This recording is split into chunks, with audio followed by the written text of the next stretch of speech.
Last Chance U is about a football team from eastern Mississippi that goes through a lot of challenges on and off the field, such as family issues, team issues, and racism. This show is very similar to a Friday Night Lights football show, but much more realistic considering it is a real football team in eastern Mississippi JUCO college. I would say the target audience for Last Chance U would be people who like sports, such as football, but not just that. Anybody who likes a intriguing, fast action, never a dull moment show, this is a great show to watch. Players are faced with a lot of challenges in this show. For example, in the final episode, the team gets in a big brawl with the other team and they get kicked out of the playoffs, and that's a big discourse in the show because some players wanted to win the championship, but others just wanted to impress scouts that are watching them so they can go on to be bigger stars at bigger schools, not just a JUCO school in eastern Mississippi. A big part of the show is the mise en scene, editing, and camera techniques they use during the football games. It keeps the show going and it drives what is the base of the show because it's what the players are playing for, it's what the players are doing. It's all what leads up before the games. So in the games, it really gives you a sense of how it is and how it feels to be actually there in the game. So it gives you great views of the game and the plays that happen.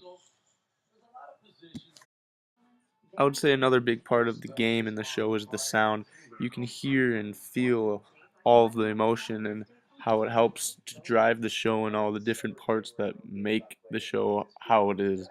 And without it, you couldn't really understand or feel how the games go and how the players feel. So I would say that's a major part of the show.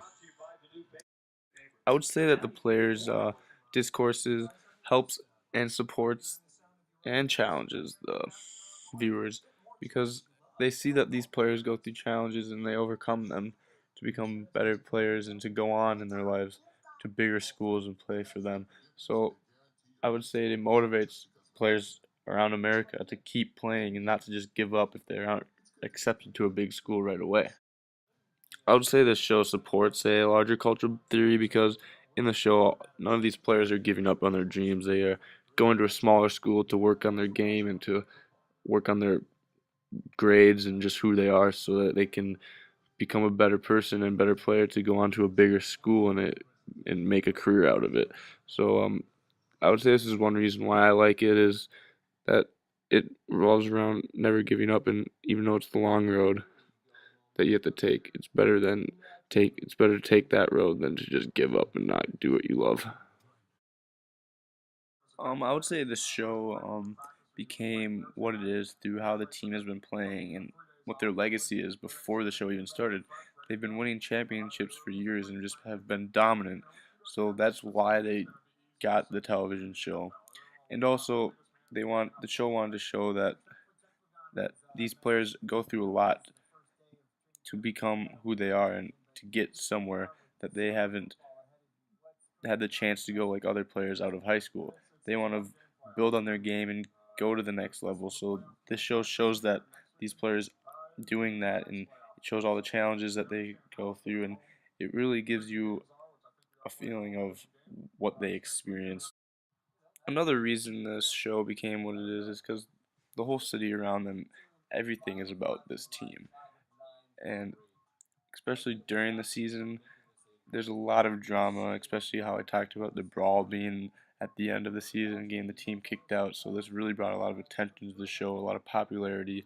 So I believe next season will even be a bigger season for them because they got kicked out last season. They want to get back in it and they want to show that they are the best, most elite team.